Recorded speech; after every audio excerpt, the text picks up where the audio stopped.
Hi and welcome to the Sunday Lunch Project podcast episode for the 31st of January 2020. And this is your host, Nigel Creaser. This month, the Sunday Lunch Project Manager meets Sidar Ok, the iQoach. An interesting and enthralling conversation. But first, a word from our sponsors.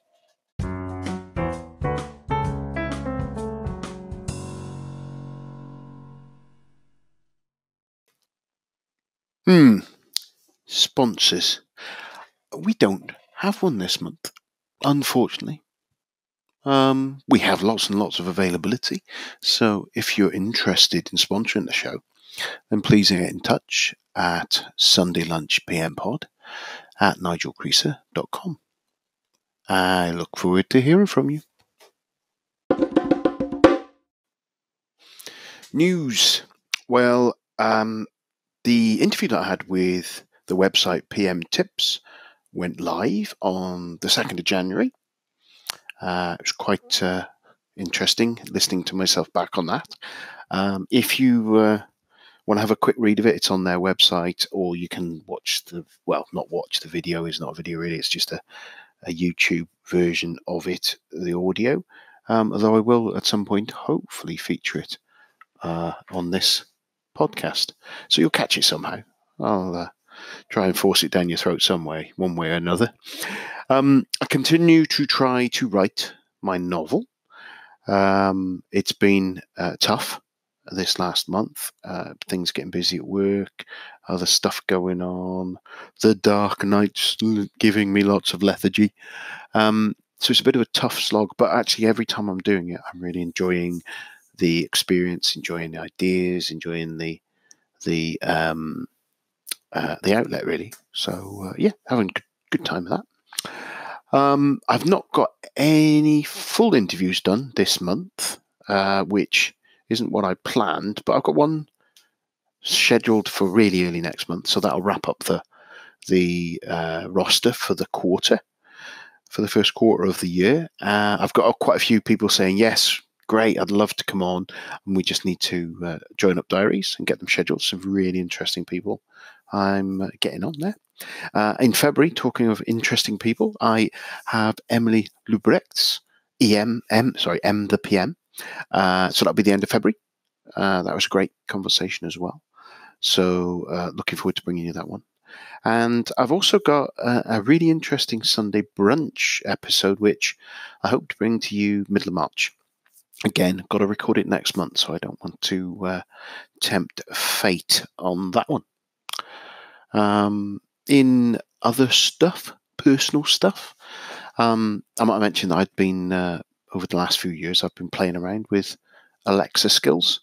And my most recent skill is a collaboration with the local village website that I live in. I don't live in the website, I live in the village.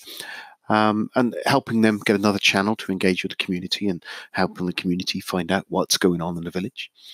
If you're interested, just search for Pant Today. Yes, that's what I said, Pant Today, no sniggering. It's the name of the village in Shropshire. And they've got lots of really useful information on there, but there's an article about the work that we've been doing.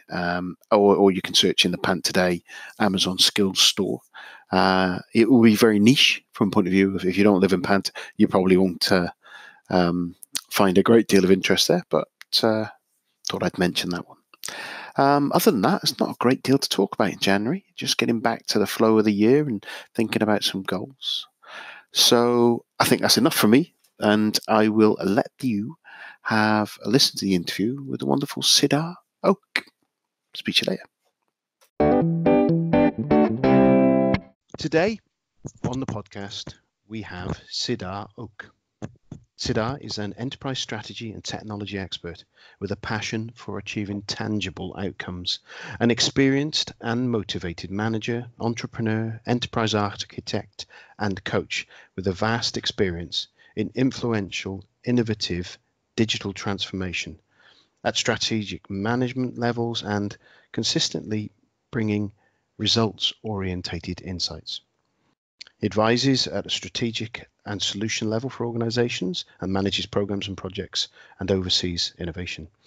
He is sought after for his knowledge, experience, and network in the area of a highly regulated environment, the health side of it, with digital health startups, hospitals, doctor organizations, public organizations, and health media. He's the CEO and founder of Knowledge Experts Consultancy, which is committed to providing the best outcome for its clients by architecting, developing, customizing, and deploying turnkey solutions. With an excellent history of delivering the best results to its clients, which are mostly in Fortune 500 organizations specialized in bringing strategic consultancy across the sectors and services for large and middle-scale enterprises. And the areas include business transformation, change management, business process management, business intelligence strategies, IT and mobility strategies and development, and corporate governance. So welcome to the show, Sidar. I'm very happy to be on the show, Nigel. Thanks for inviting me. It's great to have you on. So let's start at the beginning. Where, as people will pick up your accent, where were you born? Can you pick up from my accent? Yeah. Well, I cheated because I've looked at your LinkedIn profile. And I was guessing. Yeah, of course. Like, as you said, you can pick from my accent that I am not a native English speaker. Mm-hmm. So I'm from the Middle East, basically, southeast of Turkey. I was born in a city called Diyarbakir, and from a war zone. Basically, I grew up in the middle of a mild civil war, and I had to kind of get out of there to, like, as you can imagine why, and that has become my necessity to do something good and to do better things. What it taught me basically as a philosophy of life: if you have the necessity, it pushes you to do the right things, and it is really cure to a lot of things. Like, it is very hard to procrastinate if the day after you are going to be taken by the army and you have to do your compulsory military duty. That, like, you can be very sure that tonight till 12 o'clock I will be applying for jobs outside, and I will not sleep and procrastinate, right? So that necessity created a lot of breakthroughs in my career, and I am thankful in some ways. And of course, it's an underprivileged background, and I would prefer to have like more money when I was growing up, or less noise around me too. So this is where I used to live, and then I have gotten an education in computer science, and then I started working for Microsoft in Seattle, in the United States. And then I came back to Turkey, worked a little bit while in Turkey as well, and my compulsory military duty has come, so I had to leave the country again. And every time they were chasing me, they were noticing that I'm gone. But this time nearly for good. So I went to Ireland. I worked 2 years in Ireland with a multinational international company, and then I started working as an independent consultant, project manager, and enterprise architect in strategic transformation projects, mainly in tech space. And I started getting some nice big clients with a lot of exposure and a lot of offices around the world. Microsoft being one of them. Okay, they used to be my ex-employer, so I had some connections there. But not only that, with Amazon, Google, you name it, like Fujitsu, Bridgestone, Belgian government, some other European Union institutions here in Belgium. So it has been quite a journey coming from a civil war and doing these kind of stuff. And now I'm also helping with my coaching practice, also for other people to break through these barriers and increase their value for their life. So, for example, I have clients as like project managers who want to break into program management or executive roles, and I am helping them the way it worked for me. And and I try to go with them through that process. So I'm living now in Belgium, Brussels. So actually, it's a lie. So it's a little bit outside of Brussels, and I am looking at a very nice lake view for the moment when I'm speaking to you, which Brussels doesn't have. So, but it's very close to Brussels. Yeah, soon you will not notice it as your capital, let's say, 31st of October. But Well, till that's that what they're time, we are saying. Yeah, that's what they're saying. Who knows? Who knows? I've stopped trying to predict what it actually ends up being. Yeah, it is. Stuff like predicting is much more fun than the actual doom that's awaiting for all of us. Yeah, it'll be an interesting period. No doubt everyone will survive. I hope so anyway. Yeah, we did, and we will be. But I hope it will be good for everybody. Yeah, absolutely. So, so you're in Brussels. What about family? Have you got family? Yeah, like I have a wife, and I have one kid of 2.5 years old, and the other one is on the way. Congratulations. Thank you very much. Actually, we are at the 9 months, so the baby can come anytime. So if you need to drop the phone, then that's fine. We can pick the interview up later. No, we have talked about. I said that if the baby comes now, you go on your own. That's I have more important stuff to tend to, and we have to know that. Yeah, that's why I wanted to make the call from my computer. So I was going to say, you've got no excuse now because you're on the mobile. Yeah, I'm on you'd mobile. Have to go along, so we may have our first birth on the podcast. Yeah, indeed, and that's going to be an interesting project management case study. Yeah, that would be. I think we're talking about being very agile here, aren't we? Yeah, indeed. I don't think of documenting them anytime soon. So yeah, that's fair enough. That's fair enough. It will be. So going back to what you were saying about where you growing up in Turkey, what and it's a really completely different conversation to a lot of the people I've had before. Is what is it you wanted to be when you were growing up? Not necessarily when you were applying to get away from national service, but what was it you wanted to be when you were younger? Was there? I'm not sure what sort of period when you had that civil war going on. Did it? Yeah, well, all of your growing up, or? Yeah, of course. The top thing on my list was to be safe. I mean, I always wanted to be safe first. Yeah. And and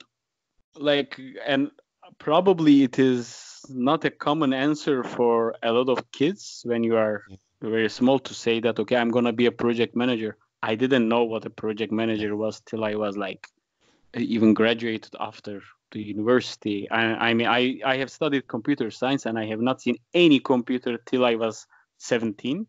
The first day I have jumped in front of a computer, and they described me how to hold a mouse, how a keyboard works, like that type of basic. So it is like my first thoughts of job was not like based on information, but basically on looking at who does and who is respected in the society. So I was very much into we are a rural community, and we have a lot of farms around. I really wanted to be a horse farmer. I mean, I don't know why. Like, maybe I liked horses a lot, and I didn't see probably the hard side of it. Like, I thought that probably I'm going to ride on horses all day to the sunset, but somebody else will clean the horse manure, and and the same goes for the computer science. Actually, like when I was choosing computer science in the university, I knew nothing about it, and I have had absolutely nobody to ask.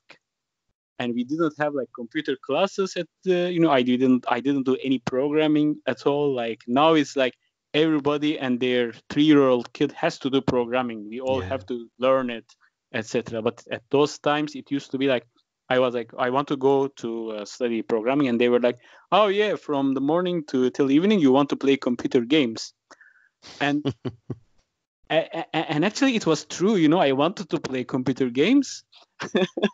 That was sort of the reason, but that shows you the ignorance we had around ourselves, right?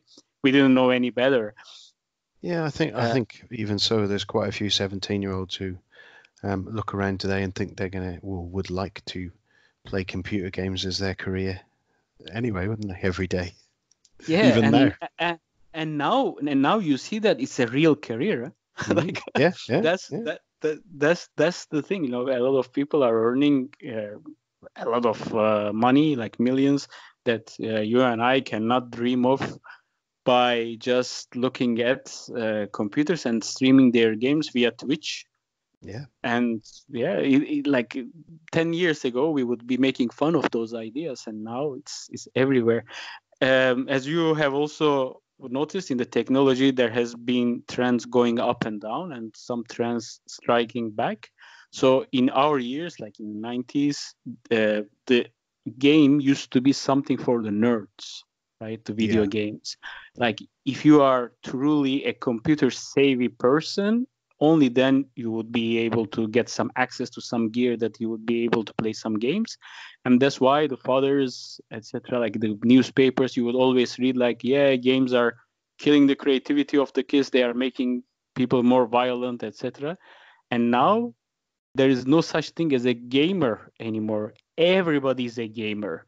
Even if you have no games whatsoever in your mobile phone, you have a few games to relax from time to time, right? So it is amazing that it has come to the level of everyday people.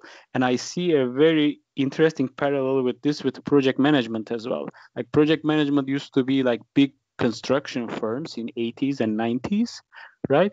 And now we all need project management in our daily lives. Yeah, I agree. It's I think one of the conversations we had earlier on on one of my previous interviews was around the fact that using project management techniques now, because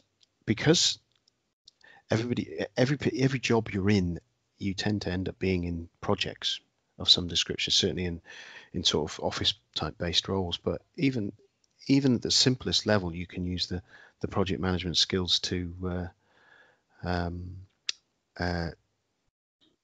organize things that you do, and the basic skill of a project manager is fundamental to everyone. It's what have you got to do, by when, and who's going to do it. That's it. Simply. And therefore, if you've got a project with a team of you and you're a bunch of teenagers and you've got 5 of you working out who's doing what, well, there you go. You're doing project management. Whether you like it or not, you're doing project management, because all it is who's doing what by when. Yeah, exactly, Nigel. And even the projects, the goals that we have for ourselves and we set ourselves are doomed to stay as goals if you don't make projects out of it. Absolutely. Yeah. It's that writing down what you're going to do and then breaking it down into those component parts about when you're going to do it. I look behind me as I'm talking, and on my board I've got my to-do, doing, done Kanban board on the back of the wall. Indeed, and that's project management, right? That exactly. You are doing agile project management, and it is the basic thing that you have to do if you want to get things really done. And that's why in our like 20-30 years ago, we didn't have to think like that. I mean, it is not in our innate thinking. It is not our, like Daniel Kahneman talks about the system 1 and system 2. Like as a system 1, your thinking is more like very like instant gratification, and it's the type of thing like fight and flight mode. When you see a lion, you want to fly. System 1. And system 2 is more like calm thinking, long-term benefits. It is the thing that tells you to not to overeat. So you are not going to lose your long-term health, or the type of thinking that you use when you are playing a game of chess, rather than like instant gratification, right? The system one that we had is not a project manager. It's not a good one, let's say. So that has come now to everybody's life, that we have tons of goals in the modern life and we are not achieving any of them. And the top reason that I think is really we are not taking those goals as one project at a time or part of multiple projects. And we as project managers are guilty of it too. We don't apply the proven methods that we preach and we tell everybody to our own lives. Yeah, I think it's that whole adage, isn't it, is where you have an accountant whose finances are terrible and a mechanic's car that's falling apart, isn't it? You can fix everybody else's problems, but fixing your own sometimes is a bit harder to do. Yeah, so indeed. so you grew up there in Turkey, and you said that you went to study.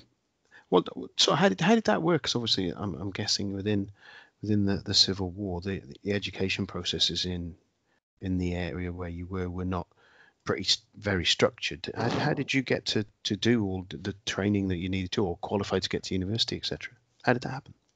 Yeah, so Turkey, the access to university is unfortunately, it used to be worse, actually, that in the Western world, you have nearly more opportunities than the number of people to fill in. Like we try to now in the technology, we try to get girls into tech, we try to get more people interested in tech, and we are still not able to fill all the positions in tech, right? Yeah. And in Turkey, you don't have enough universities, at least around those times. Now it's a little bit better. So you have to enter a grueling exam, like that you have to study like 10, 12 hours per day. And you are asked a series of questions. It's a very difficult exam, like SAT, but on steroids, you can think. And you have to get into top like 1,000 people to get to land to a position of a computer engineer or computer scientist out of 2 million students. Oh wow!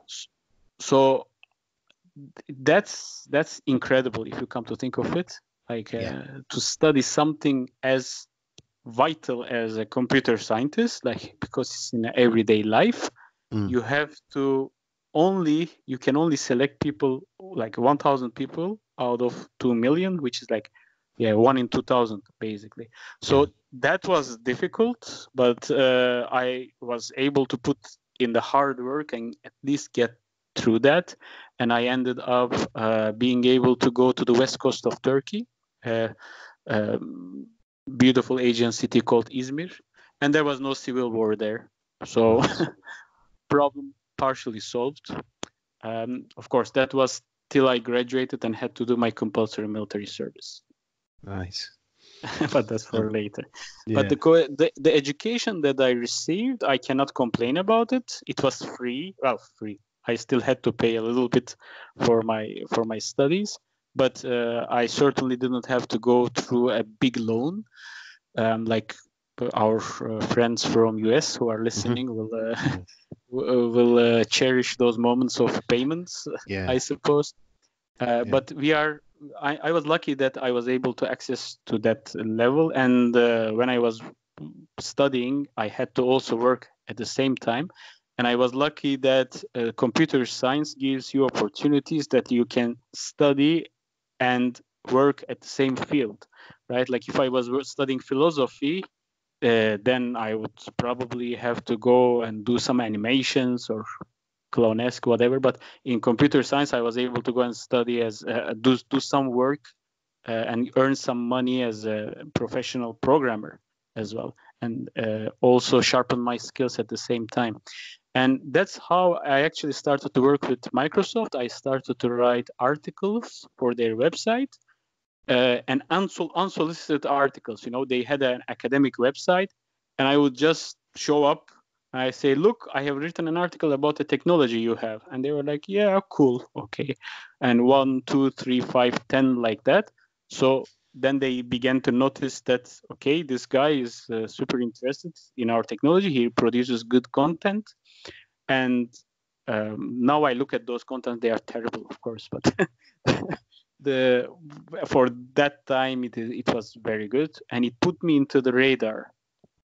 And it helped me to forge a relationship with them. So they set up a academic website, and they made me one of the editors of the content, which was the beginning of a great relationship, because down the line I was able to get into Microsoft as an employee, and then also get them as a client on a larger scale. So that beginning of process and being naive about like doing things, because like if I think about it now, I would think like, okay, I'm going to write 10 articles. Who cares in Microsoft that they are going to read about it and they are going to think that it is cool, etc. But I didn't know any better. I mean, I was like, okay, like I'm going to write something and I'm going to share the knowledge that I have, and I'll see what happens. And that naivety has given me the breakthroughs that I was looking for. Sometimes that naivety in not knowing or not having doubts about whether something can be done, and it's really useful. I know I've lost that over time, but then every so often you find it again and go, right, let's just go for it and see what happens. And sometimes those are the things that make the massive difference, aren't they? Yeah, indeed. And I was after I finished my education there, when I was graduating, I have made a project it was called the Smart Wheelchair. Right. It was a wheelchair for disabled people that you would basically talk to a robot on the wheelchair and say, take me to the nearest pharmacy, and the wheelchair would take you. So if you are like for blind people or for people with disabilities, there was a wheelchair that would take them to anywhere. Of course, it's a little bit now that not that impressive, but this was year 2004, so there was no GPS around, and so this like GPS was a military technology, and with that project we have won some awards around the world in Microsoft contests with Imagine Cup also, that allowed me to have contacts in Microsoft Seattle. We went to Seattle and presented our project. It was very well received. And thanks to that, I was recruited by Microsoft over there, and I was able to work there for about a year as a software design engineer in test.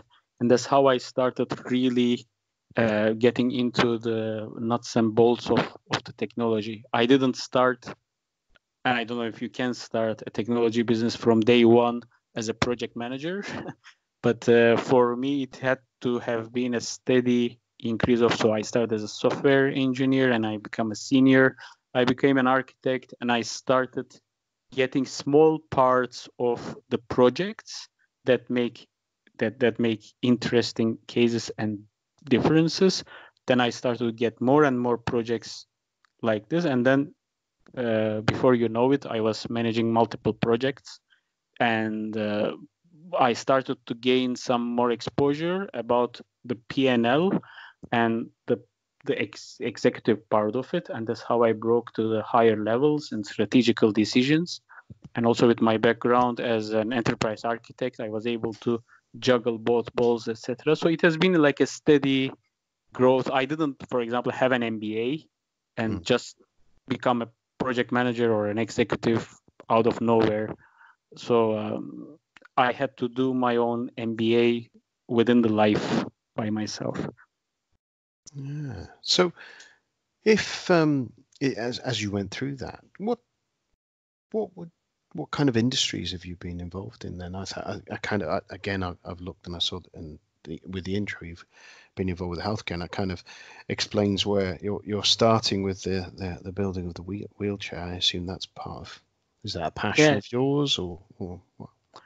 Yeah, indeed. So of course, the tech is the big theme, right? So underlying the tech industry, I have always been involved with it, and everything that I have done, all the industries that I have been involved with, has been an extension of tech. So I have done automotive, but I have done automotive tech. I have done policy and government, but I have done the tech and strategical part of it. So I have not developed any strategy for my clients, or I have not delivered any transformation projects that somehow is never related to tech. Like, I mean, I have delivered business projects, of course, who don't have like technical deployments whatsoever, but still the transformational part of it and the result that was delivered had something to do with the technology. So I always had this overarching theme of tech on the behind, but I had clients like big software and cloud delivery companies like the names I mentioned, also some clients in the automotive sector. A lot of the early careers of my life was devoted to policy making, and I worked with the Belgian government in the health insurance for about like 2.5 years as an advisor to the CIO. So that exposed me to the problems of health industry. Afterwards, I have also set up a startup to solve those problems. I have had more in-depth dives, and I have done more for the health tech community. But health, indeed, as you have pointed out, Nigel, is very dear to my heart, and that's my favorite, let's say, and that's where my expertise lie. I know a lot about the digital health and the health landscape, and I believe that everybody should be and are worried about the health, because if we don't have technology or electricity one day, we will survive, but if we don't have our health, I mean, what does that all mean, right?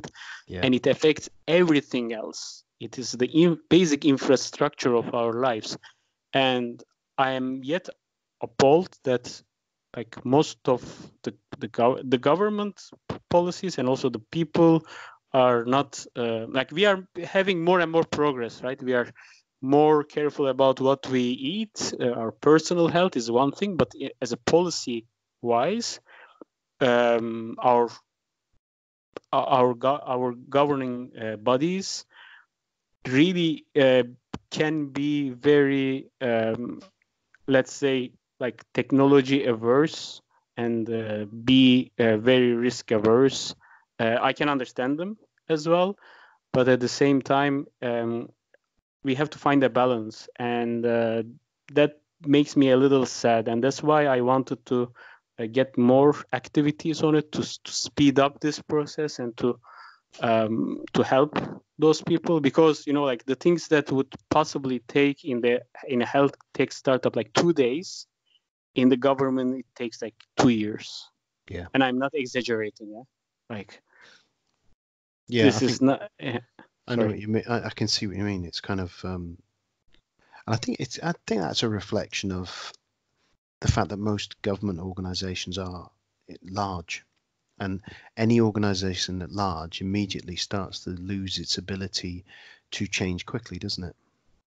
Yeah, indeed. There is certainly the agility part of it, that we cannot expect the elephant to be as fast as cheetah. Yeah. But on the other hand, there are other forces in play too, such as politics. Politics very, very heavily influenced. Like, for example, in Belgium, we have 6 governments.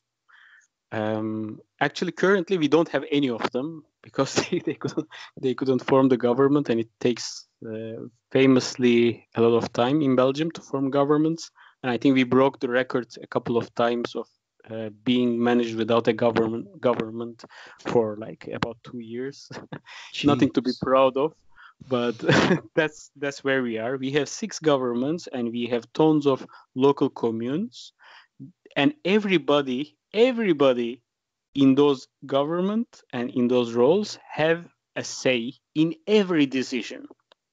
Okay, so it might sound as in the perfect world very like utopian or very nice, but you can imagine what kind of chaos it brings, right? Like everybody has to agree. We call it Belgian Compromise, like it's a famous term here. So, like for example, you and I are working in a Belgian project. I say that we have to go the way of 0, and you say we have to go to the way of 100. You are absolutely right, okay? Because you are bringing us forward and 100, and everybody knows it. But just because that I say 0, it has to be 0. You have to convince me that it has to be 100. So we negotiate and we settle somewhere between 60. Okay? Because you are a good negotiator, you get more than 50. In the end, what happened is that like nobody got what they wanted. I am not happy because I have given them 60. You are not happy because you wanted to go for 100, right? The people who are going to get the value are not happy because they were expecting 100. What happened to the rest of 40, right? So this is the Belgian compromise that we have, and it is very innate in the culture.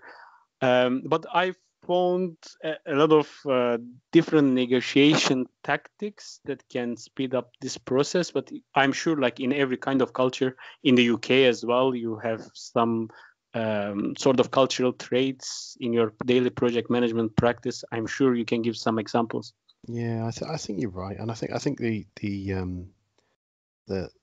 general point with, as you said, about risk aversion about organizations in general is you can't get blamed for, or you're less likely to get blamed for sort of taking no action than taking action that is wrong. Yeah, and that's what some people go that way, and it's kind of breaking that.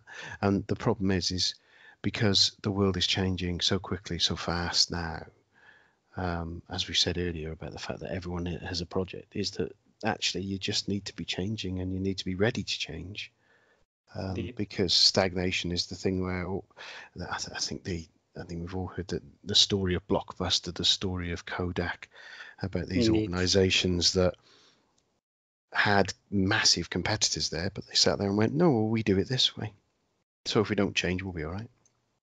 Yeah, exactly. There's less risk. Yeah, and that's the thing, like as you said, if you don't change, the blame is like who is the main responsible of the decline of Kodak now? Who knows, right? Yeah. But if there was a change and then it was a result of that change, you would definitely know. I mean, it would be sensationalized. It would be everywhere that Kodak has went down because they have changed that model from X to Y, and that's how they went under, right? So indeed, like the blame culture is a big part of it. And also in the government, you see like the epitome of it in the government when you are making government policies in some areas like green energy, and it goes rather quicker when you are making some sort of win-win situation across the political aisle. But if it is a controversial subject, such as healthcare is, right? Like how much of it should be universal, what should be the copay, and how is it going to affect the doctors, how is it going to affect the patients. Hospitals still have to turn in a profit, but then they still have to treat you well. I mean, look at the point of hospitals. We can be very angry with the hospitals. I am also very angry with a lot of hospitals when I have to get my own care, let's say. But when I look at their business model, it's completely insane. I mean, we put the hospitals in a situation to tell them, all right, you will set up a shop, you will have to turn a profit, and you will only turn this profit by running a business where your incentive comes from not non-repeating customers. right? So if you have repeating customers, you fail. Yeah. If you don't turn in money, you fail. Okay, then what kind of business is this? Yeah, Like, it's counterintuitive, isn't it? yeah, it is, and and that indeed makes a good case about like how we are thinking about those policies as a society, but also even in small scales when we are like when we go somewhere, a hospital, and we still see that there are a lot of things that could be improved, and they are not. Yeah, most of the time it's because of that risk aversion or slowness to change, and not having an incentive to make it better for the people. Now, don't get me wrong, a lot of smart people in the government, I mean, they have I have advised them throughout my career. It is the innate system that blocks a lot of things. And I have seen also part of it when I was running my startup, Vividoctor. Vividoctor was a teleconsultation startup. I still is functional, but I'm not anymore the CEO of it. So the main idea is to make the teleconsultations what are the ones that are possible online. We will make them online, and we will take off the load from the hospitals and the emergency rooms. So when you are like, your kid has a fever, that you would not have to take him to the emergency room. Like, you would be able to get an advice remotely, etc. And the emergency room by default would not be clogged up. So it's a great system on paper, but again, when it comes to the policy side, you like, a lot of people are debating, like, is it even legal? Can you even do that, etc. Yeah, that's our way of thinking a little bit in Europe, as you know. Like in America, when there's a problem, they like to set up a company, a startup, to solve the problem. Yeah. Here in Europe, when there's a problem, we like to set up an institution. Yeah, I can see your point there. Yeah. Yeah, and that's how it works, unfortunately, in healthcare. But things are changing. We are seeing more energy, more productivity, and I'm hopeful for the future. But again, yeah, with the time and so on. So also the side of an entrepreneur and the speed of an entrepreneurial project management is, of course, much more different than a government project management, right? Like, when I'm managing, I was managing a generic payment system for the government. Like, I remember that at one point I told them, like, give me the money that you are going to spend on this. The project is already late for 2 years, and it still has to go for another year. In 3 months, with developers from Ukraine or whatsoever, I will turn you the results. Everything done, and I will sign for it. You know, like, if there is nothing, I will be able to pay you penalties. And the amount, like, actually, it's a great proposal in terms of an entrepreneur proposing a solution to a problem. But when you come to think of their perspective, they are more like, okay, you know, like, we are here also to give some jobs to people. We don't want those jobs taken away, be outsourced, etc. Even though it's a little bit more expensive, even though it takes a little bit more time. So we don't want those people going to union and making some protests. So this kind of problem you don't have when you are an entrepreneur and you are managing your own project. So that's why I stopped actually going from my learnings from the government side. I have applied them to my entrepreneurship, but I've also learned that you cannot really follow the same path that they have followed, and it's a very, very different type of project management. I mean, imagine you have a project plan. I don't know if you have ever done this. Like, in my project plans of the government projects that I have managed, there was like a normal project plan, and there was a project plan that I'm thinking in reality it would go. So in that reality, there are blocks like, like in the normal project plan, you have all these nice initiation phase, documentation phase, and deployments, whatever, like everything by the book of PMP or Prince2. All the methodologies and all the processes are in place. But in this parallel one, I have things like, resistance. This department is never going to accept the rollout in 2 months. 3 months. Well, yeah, but that's stakeholder and understanding your stakeholders, isn't it? That Indeed. That's going there and going, right, okay, what is the real, right? There's a basic, that's a start point, right? Okay, and then layering on top your organizational culture. Exactly. And because I think sometimes people will forget, and it works both ways, I suppose, is you'll get some people who will sit there and go, well, you'll never get that done here, and don't challenge the culture enough. Others will come in, and I know when I've gone into organizations first time, thinking, shaking my head, saying, well, why is this should be easier. It is a what's the word? I think, as you say, you need to sit there and go, right, hey, that's my plan, but I need to allow for the culture. I need to step back, think about the culture. And because sometimes you can end up challenging, looking at it and go, right, let's challenge that, let's challenge that, let's challenge that, let's challenge that. And actually, you're going to lose some of those battles, and then you're going to burn the bridge with your stakeholder. Yeah.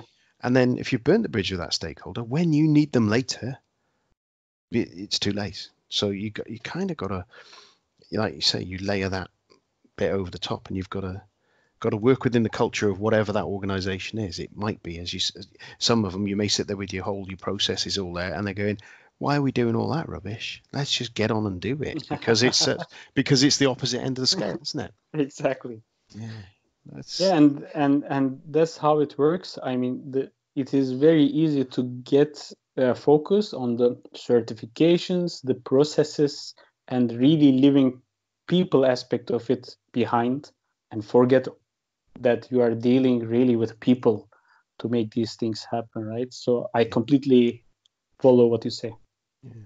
So we talk about the fact that obviously you've been there in your project management. You've stepped into the project management roles. It wasn't your aim to be there. You were going to be a gamer or a horse farmer. What do you remember as being your first project? And tell me a little bit about it. First time you thought, I've got the badge of a PM. Okay, so you don't mean like in my life, or like that I remember as a project, like as a real project professionally. Yeah. When you're standing there thinking, hang on, it's my fault if this doesn't happen. Actually, like one of the things I would really love to hear from other people, that when I was managing a project, somebody would just come and tell me, hey, Sidar, you are managing a project now. Because I really didn't know that I was managing a project. So that's it was in a payment company in Belgium. So I was managing teams before, but as you know, team management is different than project management, right? Like being their direct report for their technical and career performance is different than a delivery mindset, a closure, and stakeholder satisfaction. So when I was put into the position of managing this, it was a project about managing the pay buttons. Like when you go to the airlines, there are these payment gateways. Now it's like they're like standards, and they are now customized per country. So every country has different payment providers. Like in Netherlands, you have Ideal. In Belgium, you have Bancontact. You have some countries who are accepting some sort of payments, etc. So we were doing those pages, and it was the first like that. I'm not going to name the company, but the company, people who are in the payment space will immediately recognize who I'm talking about because they sort of invented those mechanisms of pages. So I was there as a team leader and an architect, as an external contractor, right? But suddenly I found myself that like I was given more and more tasks of end delivery, and before I knew, I mean, we were there for like I was doing the reporting, and I was doing I was responsible of the stakeholder satisfaction. I was responsible of the risk management, and the project was delivered. And like they have celebrated me as the project manager of the project, and that was the time that I learned that I was the project manager of the project. I was like, shit, I have done this, and I had no formal training. I have not looked up what I have to do. I thought everything about the common sense, and I have done tons of things wrong. Don't like this is not a happy story, you know. Like we have the project was delayed, and we have lost some of the so we had to cut some of the features that we had to put in, and that probably resulted in some loss, but we were so immature that we didn't even measure that. So but that realization that I was actually managing a project pushed me. And I said, okay, you know, from now on, I am not doing this way again. I mean, I was about to be burnt out. I don't know how the next project will work. There has to be a way, a body of knowledge. I didn't know about I knew about the certifications and stuff, but being the cool architect and hippie guy, I was despising those certifications. I like, you know, like if there is something, I'm gonna go on Google and learn it. Who needs a damn certification? Well, it turns out that they help. So they all come down from a filter of years of wisdom, right? So a lot of research has gone into them. A lot of knowledge throughout all the years have gone into them. And if you want to break the rules of a game, first you have to play that game well, right? Yeah.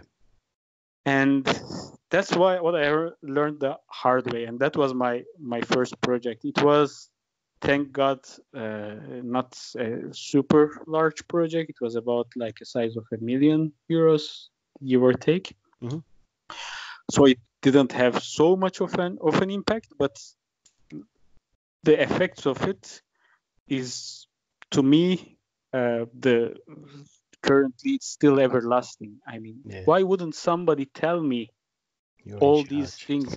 I was studying for Prince 2 after this project, and every time I learned new thing, I was like, oh my goodness, you know, what have I done like just 6 months ago?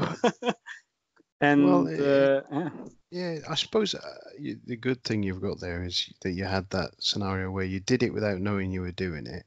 You did it wrong without knowing you were doing it. And then when you were reading some better way to do it, when you're reading it, you'd be going, yeah, that would have been better.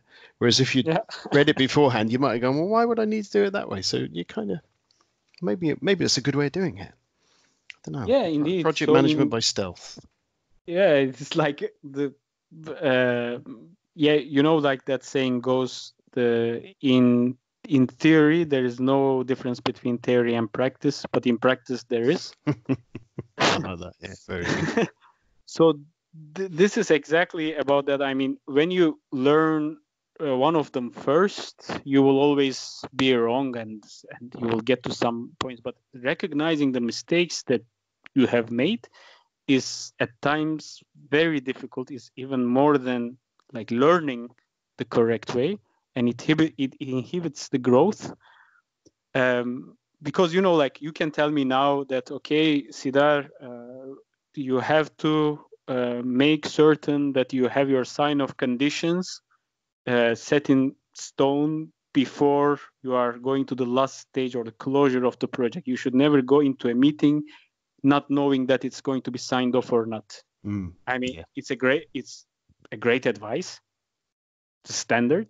But if I don't know about it, I will just dive into that room and I will say, hey, common sense, sign it off and we get to our job.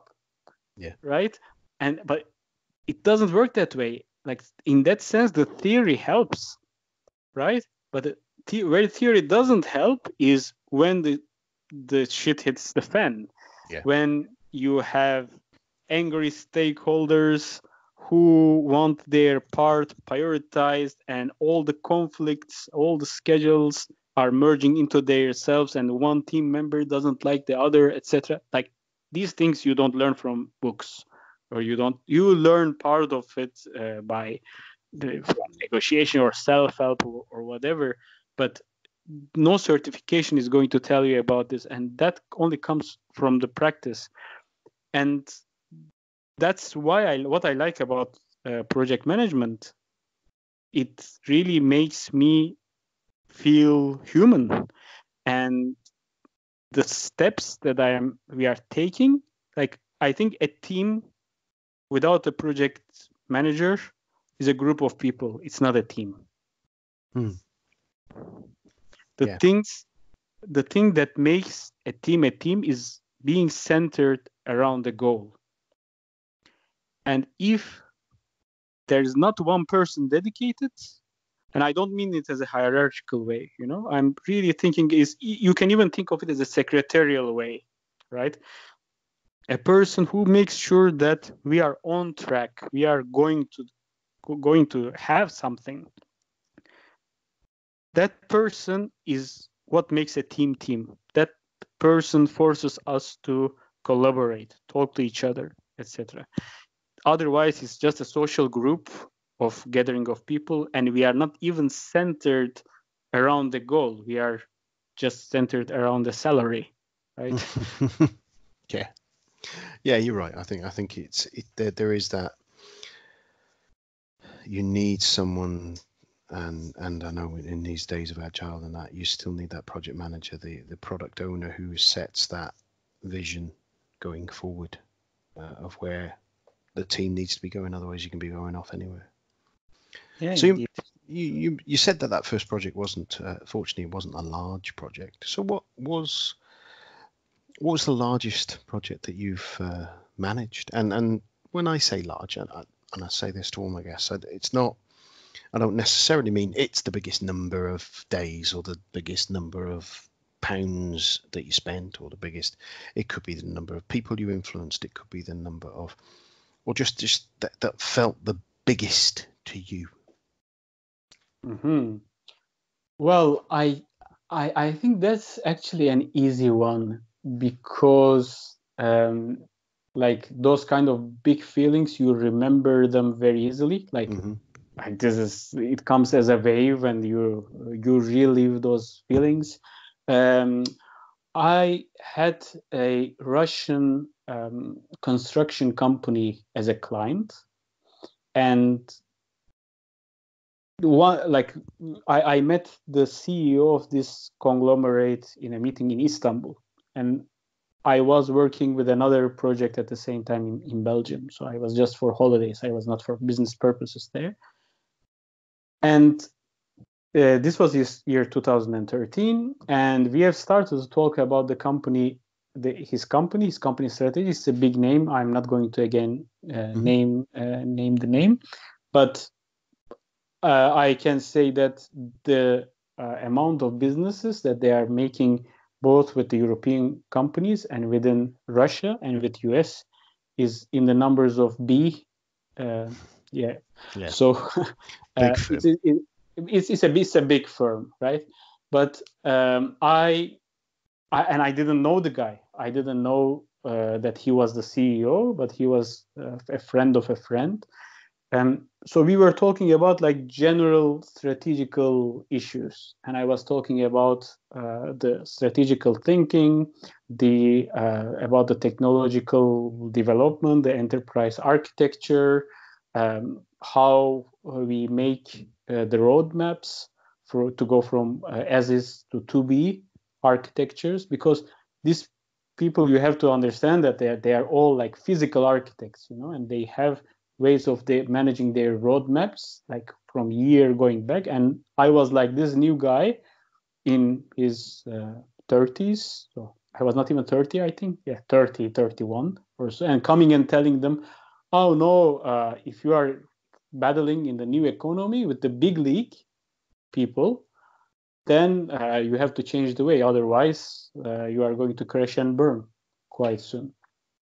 So, and actually it resonated with the guy, and then after 2 months he called me and he said that, yes, you remember me, we have this group, etc. And then I just want to come and make like 1 week of workshop, so you can train my people around this new thing that you just mentioned, the strategical thinking or enterprise agile, whatever, and now we will do it on our own.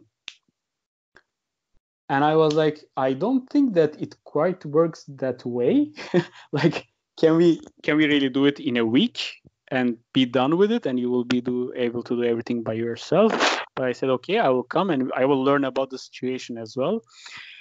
And that week has turned into a big transformation project that had implications of about 50 million euros. I didn't manage, of course, all the 50 million euros, but I managed the big program of the transformation. So we have, there were parts of hiring people, there were parts of optimizing the processes, making new projects. So we had basically projects of making projects. We had to plan them.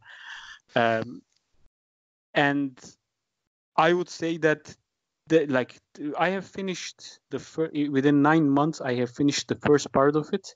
And afterwards, I had to relocate to Moscow if I had to continue to the full-fledged project. And at that time of my life, I didn't want to. So I stopped at that point.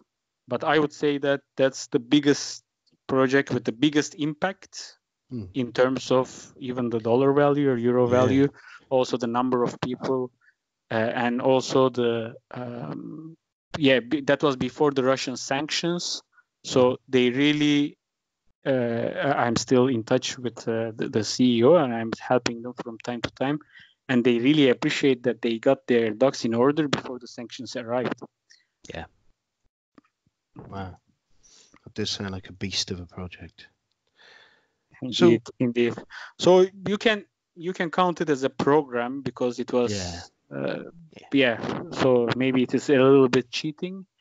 No, there's no cheating on that question. It's whatever you feel is the largest project that you've managed, and a project will be a program or to me in that context, it's the, whilst you have slightly different skills, it still draws it in. But these type of projects really teach you, but I would find more than an MBA would ever teach you, or any course would ever teach you. I mean, the like what you can imagine, like already that all of us know that projects they can be very difficult when they are managed one by one. But of course, when you are going to the level of programs and managing programs, the whole thinking and everything that you have built your base on changes, right? Suddenly you are not focused on only the delivery. You are responsible of the final value to be delivered, right? It's that and that thing that you're not looking at, right, let's get in, out, done. It's in, out, do it, repeat, and kind of wash and repeat, isn't it? And it's exactly. I've done some portfolio management again, and that's slightly different there, where you have an ongoing relationship with the same stakeholders and the same people changing the same piece of software sometimes, and it is that you get that different layer of different ways of managing. Suddenly it is not the end of life if you go a little bit of budget in one project, but you will save a huge amount of budget or time in another one, and you can compensate. You do those. You have to manage those exception levels, don't you? Yeah, indeed. And when you are reading them, of course, online, it is hard to get without this context that you have just given, right? They say, I constantly validate your business model. All right, okay, I will constantly check. I will put a meeting every month to see if the business plan is still valid or not. Yeah. But yeah, it is far from the strategical thinking that value-oriented delivery works, right? So because when you are managing that one project, you are focused on its outcome. When you are managing the portfolio as you have done in your career, then you have to juggle things around. Then the conflict management becomes something else, right? Yeah. It's a different beast than managing a conflict between the different two branches of code within the same project. Yeah, absolutely. It's completely different, isn't it? Yeah. With that large project in mind, and obviously there's other pieces in there, what would you say was your the biggest screw up that you've done, and what did you learn from it? Oh, wow, screw ups. Jeez. Just the one. We only need one? one. But which is the biggest? Yeah, do you have time till morning? Can I hold the time for another hour? I mean, I have done tons of screw ups in all these projects that I have mentioned, and even the success ones, and my proudest projects probably include my biggest screw ups as well. Like I have in the past underestimated the influences of certain stakeholders, and that has cost my project dearly, let's say. So as like what I'm preaching here is like, okay, we should all be very careful about the human aspect of it and just not to the processes. But I'm guilty of doing it as well.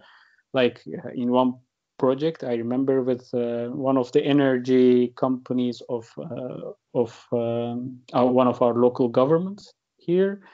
I was giving very particular importance to I was a project manager and he was a program manager, and I was giving the particular importance to that program manager and the project sponsor. All right. But there was a board member who had a certain interest in my project. And I failed. I completely screwed up to manage that relationship. I mean, that guy would sponsor, like in case of conflicts, we ran out of budget at one point, etc. That none of them would be a problem for that guy, but I had to go through hoops and cases because I ignored to build a relationship with that guy. Like if I would identify him as a stakeholder, and if I would say that, okay, I am going to manage him, I'm going to update him because he has a certain interest and there must be a reason about it, right? Yeah. If I had done that, I think I would save the project at least 25% of the time. It went over time. We ran out of money. We had to lose some developers. So the consequences were grave in the end.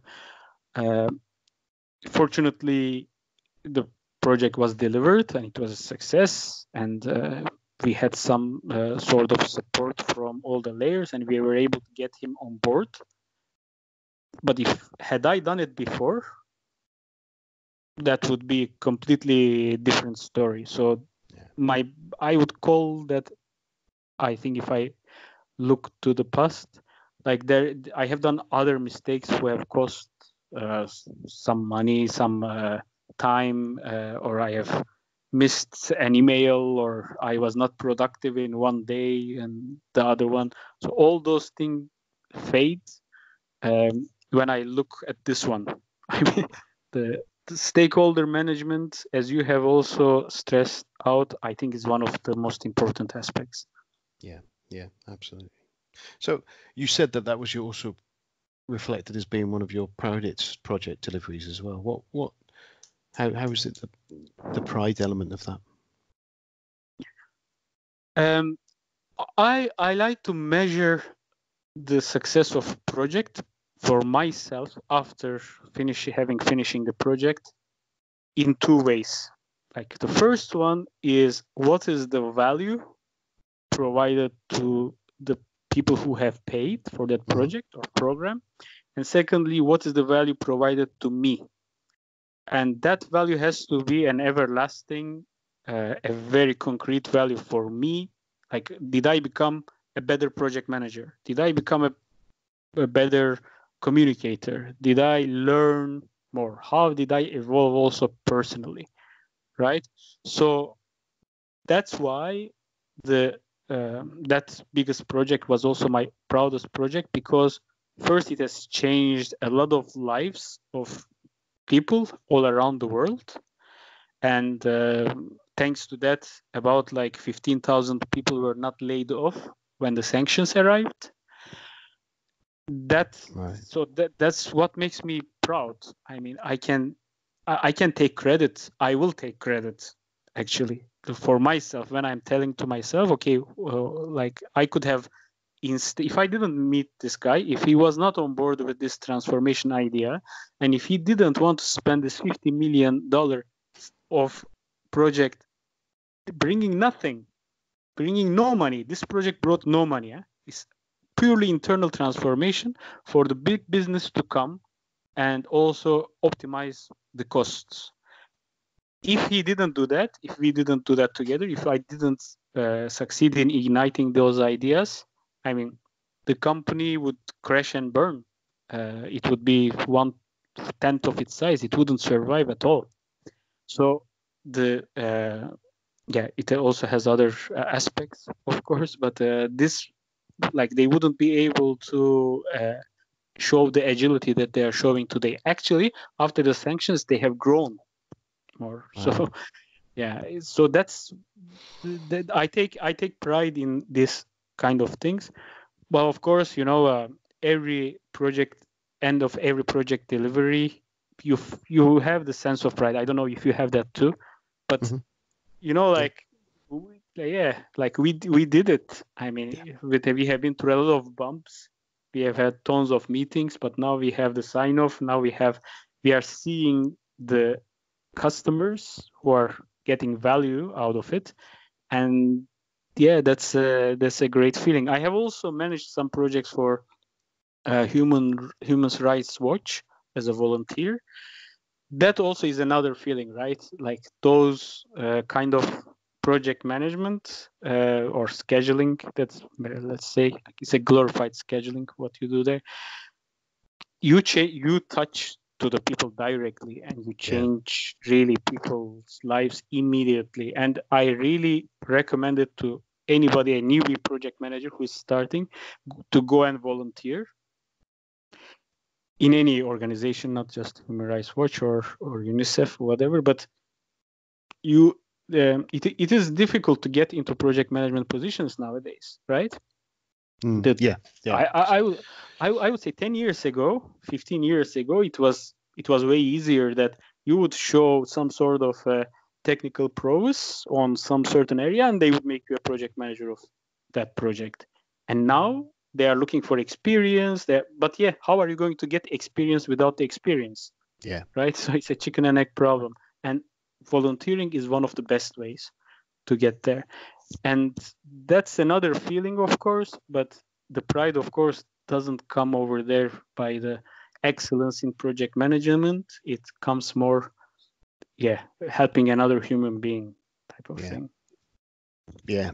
And there's a couple of people I've spoken to around reaching out in those volunteer roles, and they found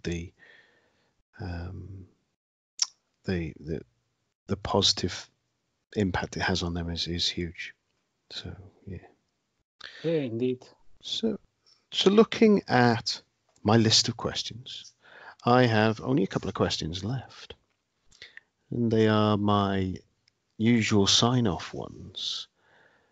So first one is, what was the last book on project management that you read, or related to project that you thought applied for project management? Yeah.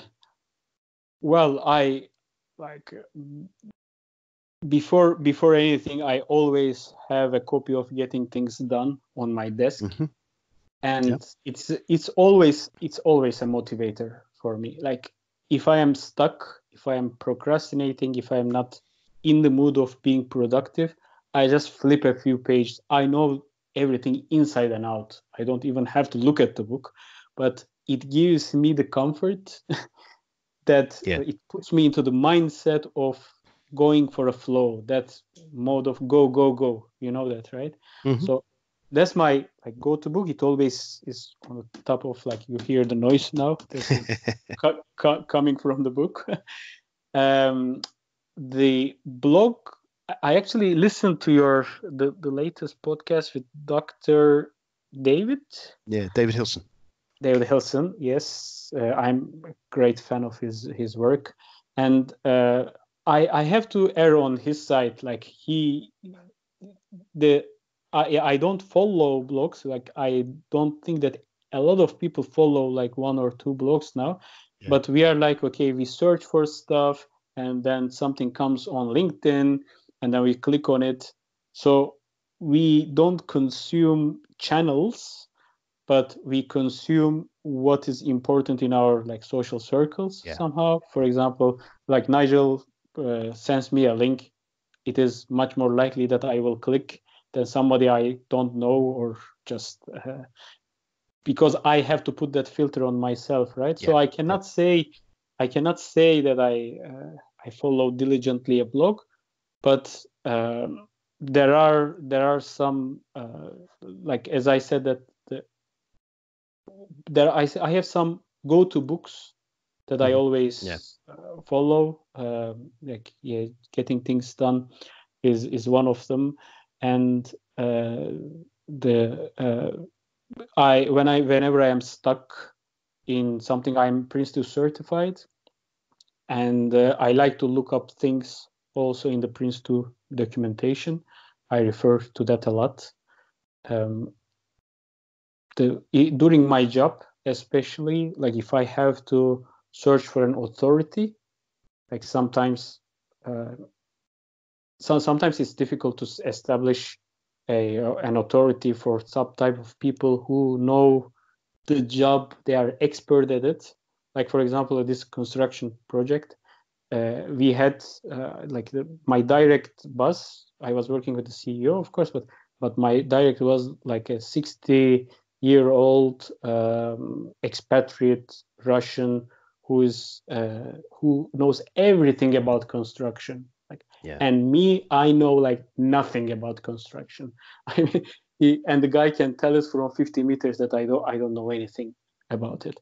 So to have those kind of authority build up with these kind of very influential people within organizations, it is important to read more books and be able to cite them when you need it.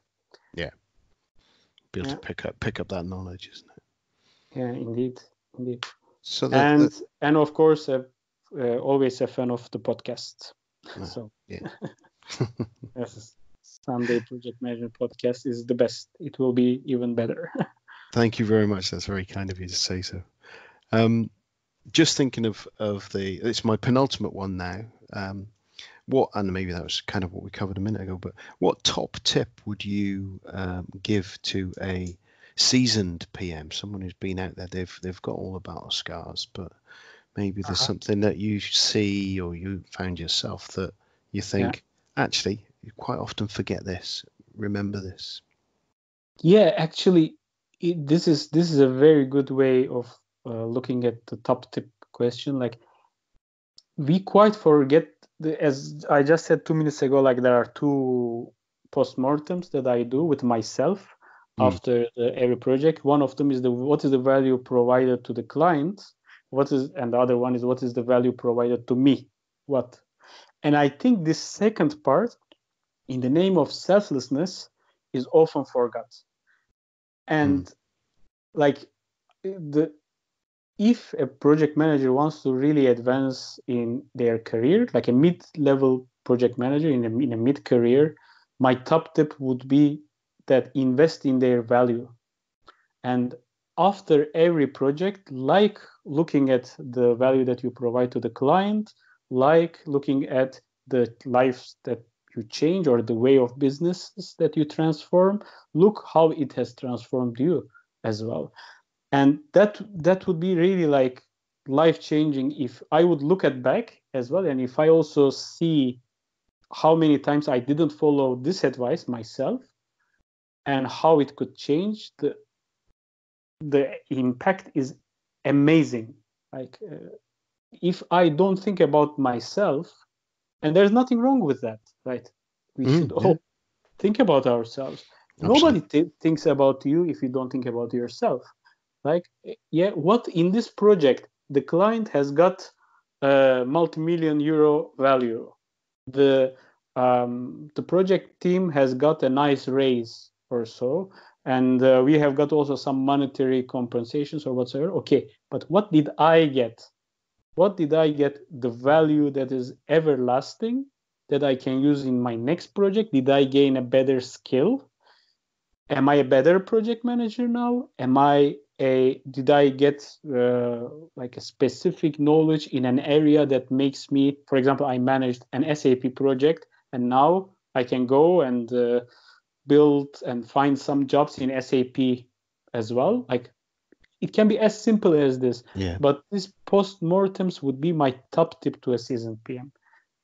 That's excellent. It's really good tip, because it is something I don't. And you're saying that there, and I think about. It gives perspective as well, doesn't it? Because sometimes you can come out the back of a project that can feel like an absolute nightmare dog's dinner that has gone poorly, and you think there was no value to you spending those 6 months slogging your guts out. But if you sit back from there, you may sit back and go, yeah, I learned this one little nugget that I'm going to reuse. And it kind of goes to that the agile scrum thing of looking back at your each of your sprints to try and look at how you can improve, but also have a look at what you did well as well, and keep doing the things, and by looking at that, it puts perspective on it. It may have been a hard project, but you learnt this from it, which makes it a better context. So next time, the next project, it puts you on a positive step for that. Exactly, and also making it in a weekly base, as you just said, like on a continuous basis, brings you the value of like, okay, up to now, I have not been able to do it, but I can change it, right? And that's key. That's very, very powerful. And I wish somebody told me this 10 years ago, 15 years ago. Yeah, and I think listening to that there, the other point is, and it kind of come out of that, what you said there, it's never too late to start doing something like that. Because you may not have done it for your whole career, but if you do it for every project going forward from now, then that will make a difference to every project you do from there. Yeah, because will put you already ahead of the people who have not done it in their life, and that's no less than 90%, I would say. Yeah, I agree. Here we come now to the final question. And this is going to be an interesting one, actually, really, because when we look back at back in those days where you were managing this project, your first project, and you did not even know you were managing this project, what would you say to Sidar if you bumped into him at the coffee machine on that first day? And what bit of advice? What was the one thing that you would say? What would you tell yourself? First, really very important. I would say, dude, you notice that you are managing a project, right? I knew that would be the first. like you think that you are still the architect of the project. You think that your responsibilities end in somewhere and don't go in some other areas, but just make a list of things that fall under your jurisdiction and compare it with project management and decide yourself, right? So really, like for that specific project, I think that would be the first thing. Like if I knew from the beginning that I was managing a project, like that would change a lot. But as my like younger self in general, what advice that I would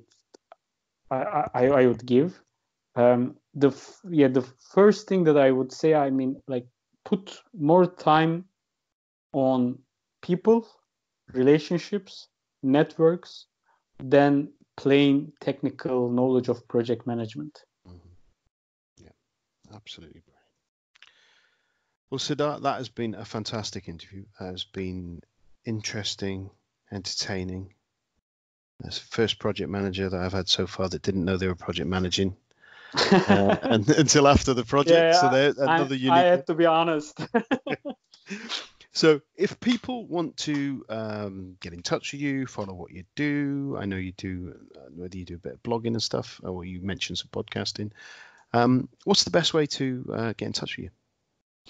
The best way is I have a website called iQoach.com, but not with C, but with Q. So it is iQoach.com. Okay. And if you type my name and surname to Google, you will find where I am. My name and surname is quite unique. I'm probably one of the 2 Sidar Oks in the world. Yeah.